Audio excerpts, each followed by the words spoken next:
How to add keyboard on screen Windows 10. Well, that's what I'm going to show you guys in a super quick and easy tutorial. It should be extremely easy, and there are pretty much two ways to do this. So I'm going to show you guys both, and let's get started.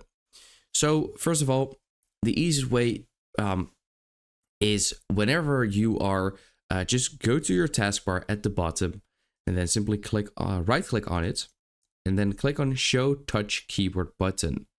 And when you click on this, nothing happens, but this sort of like touch keyboard button will now appear.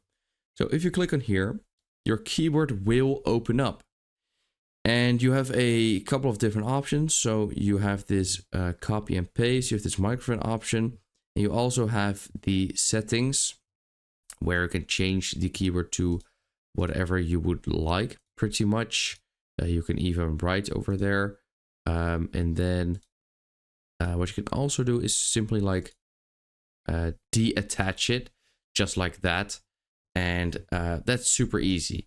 The second way is wherever you pretty much are, what you can do is simply click on your keyboards, Control, Windows, and O, and then it will also pop up the on-screen keyboard, just like that. So that is how to add keyboard on screen Windows 10.